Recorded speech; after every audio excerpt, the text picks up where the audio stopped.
বিসমিল্লাহির রহমানির রাহিম। ভাই ও বোনেরা, যে যেখান থেকে আমাকে দেখছেন এবং শুনছেন, আপনাদের সবাইকে আমার সালাম, আসসালামু আলাইকুম। আশা করি আপনারা ভালো আছেন, আমিও ভালো আছি। UK property gossip by Tasmina YouTube চ্যানেলের পক্ষ থেকে জানাই শুভেচ্ছা। আজ আবারও ভিডিওতে চলে এলাম আপনাদের সাথে একটি গুরুত্বপূর্ণ বিষয় শেয়ার করার জন্য। সেটা হলো যে মানবজমিন পত্রিকাতে একটি খবর ছাপা হয়েছে। সেটিতে বলা হচ্ছে যে ব্রিটেন সফরে যাচ্ছেন ডক্টর ইউনূস, অর্থাৎ বর্তমানে বাংলাদেশের যিনি উপদেষ্টা আছেন, অন্তর্বর্তী সরকারের যিনি প্রধান আছেন, তিনি যুক্তরাজ্যের সফরে আসছেন।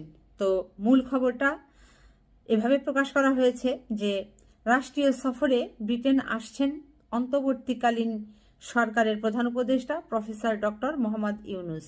আগামী 9 জুন থেকে 13 জুনের জন্য তিনি এই সফরে আসবেন। কূটনৈতিক সূত্র এ খবর নিশ্চিত করেছে।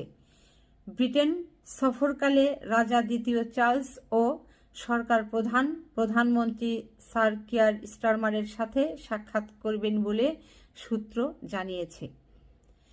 দেশ থেকে পাচারকৃত অর্থ ফিরিয়ে নেওয়ার বিষয় সহ বিভিন্ন ইস্যুতে আলোচনার সম্ভাবনা রয়েছে।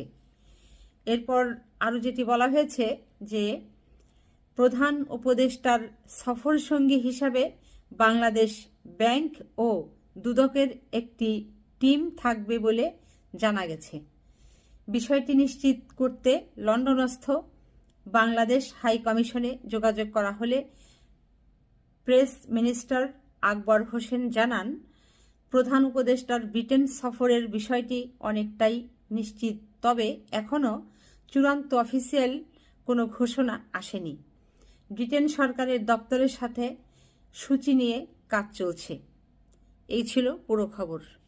আসলে ভাই বোনেরা, আপনারা যারা আমার ভিডিও নিয়মিত দেখেন, আপনারা একটু খেয়াল করলে দেখতে পাবেন যে আমার পূর্বের যে ভিডিওগুলো আছে, গত 8-9 মাস ভরেই আমি যে বাংলাদেশে বর্তমানে যে অন্তর্বর্তী সরকার আছে, এই সরকারের প্রতি যে বিনীত অনুরোধ জানিয়েছিলাম যে বাংলাদেশ থেকে মোটা অঙ্কের যে অর্থ পাচার হয়ে এই যুক্তরাজ্যে এসেছে, এই অর্থকে নেবার জন্য বাংলাদেশ সরকার থেকে এই ব্রিটেন সরকারের সাথে যদি একটি আলাপ আলোচনায় বসা যায়, বাংলাদেশ থেকে যদি উচ্চ পর্যায়ের এই উপদেষ্টা লেভেলের এই পর্যায়ের কেউ আসেন, কিংবা দুদক থেকে যদি কেউ আসেন, বাংলাদেশ ব্যাংকের থেকে যদি কোনো উচ্চ পর্যায়ের কোনো কর্মকর্তারা এই দেশে আসেন, ব্রিটেনে আসেন, এদের সাথে বসেন, তাহলে এই পাচারকৃত অর্থ হয়তো বাংলাদেশে ফেরত পাঠানো সম্ভব।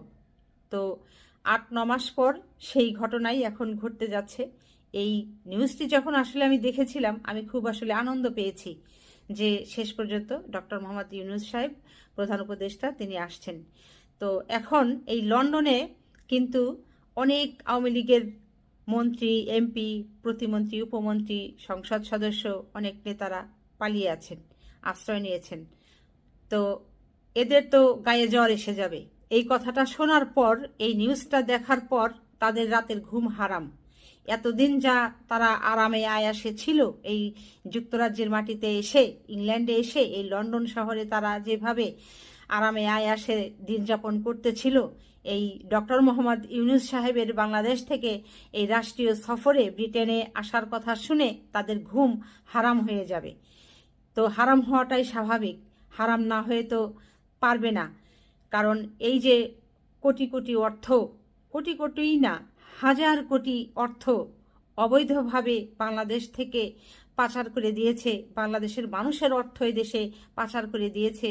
শুধু এ দেশ কেন, ইউরোপের কত দেশে পাচার করে দিয়েছে, তারপর এশিয়ার আরও অন্যান্য যে দেশগুলো আছে, সংযুক্ত আরব আমিরাতের বিভিন্ন দেশে পাচার করে দিয়েছে, সিঙ্গাপুরে পাচার করে দিয়েছে, মালয়েশিয়া আছে সেখানে পাচার করে দিয়েছে, মানে পাচারের আর শেষ নাই।